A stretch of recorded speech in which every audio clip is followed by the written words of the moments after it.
Today we are going to do some exercises to improve your freehand drawing skills.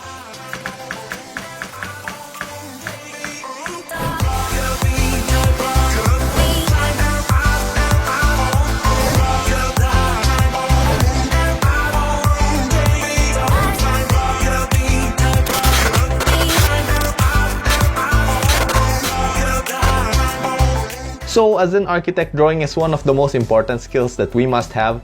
And I know most of you guys ask, do I have to be good at drawing in order to go to architectural school? And my answer to that is still no. You don't have to be good at drawing, but school will be much easier if you did know how to draw even just a little bit. That is why in this video, I'm going to show you guys some of the practice strokes and drawing techniques that help me improve my freehand sketching abilities really fast. First writing tool we are going to use is the pencil. For the first exercise, we are going to practice our straight lines. So let's go ahead and divide our short bond into two. For the left half, we are going to do vertical lines, and then the other half we are going to do horizontal lines. Now go super slow at first and make it as straight as you possibly could. Okay, so a technique that I found is very useful is to keep my fingers and wrists as steady as possible and drag down with my arm, like so. I also like to rest the side of my palm and my pinky finger on the paper and just let it drag. The friction between the paper and my hand lets me control my strokes better. Also, don't press down too hard on the pencil like you're strangling a mini giraffe or something. Just relax your fingers enough just to provide a firm grip, but not so relaxed that you end up with your pencil flying up your nose or something horrible like that.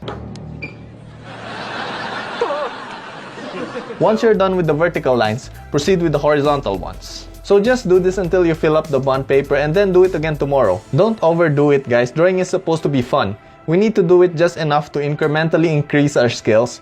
Slowly but surely, guys. You know, this way we won't get bored and hate drawing lines for the rest of eternity. Okay, now do this same exercise again by drawing diagonal lines going in alternate directions. Down to up, then up to down. Now don't cheat, guys, like placing your paper in an angle so it's much easier.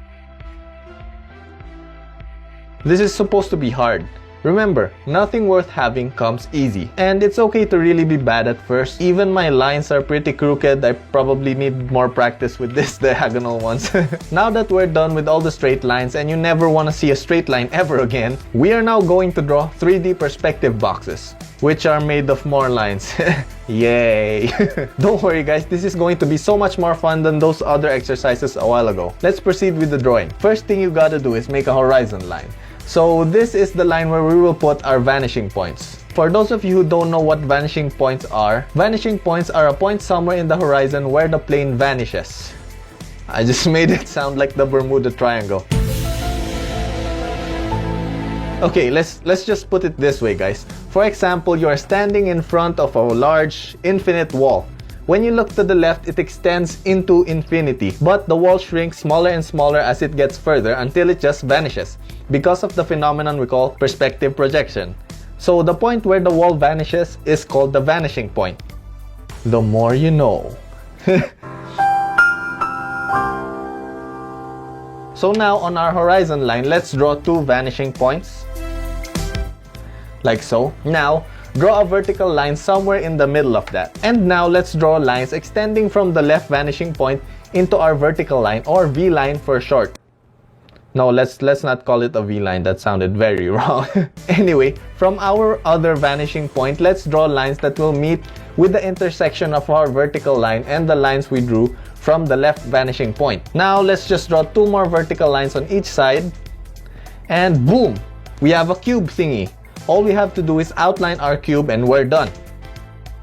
Now you guys could go all crazy and add windows on your cube or maybe a roof, but that's the basic principle of how to draw two-point perspectives. But if you guys want to be all super extra and cool like me, not really, forget that I said the cool part.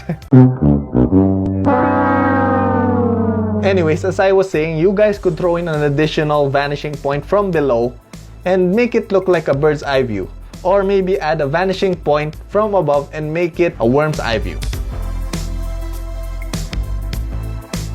And that is what we call a three-point perspective. Okay, now that you guys have something to brag about to your classmates, let's move on to our next drawing exercise. So by now, I think you guys are sick and tired of drawing lines So for this part, we are going to practice drawing people. Oh man, I'm finally excited to draw something apart from lines. So first thing we are going to do is draw a vertical line. No!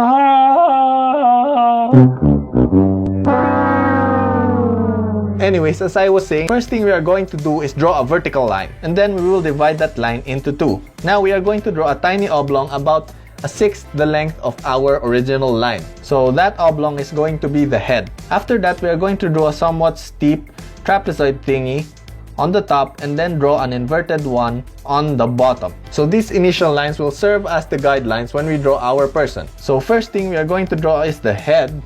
Then we'll move on to the right arm. So make sure to draw it with swift and smooth movements. Okay, now that we're done drawing the legs, we are now going to proceed to draw his other arm.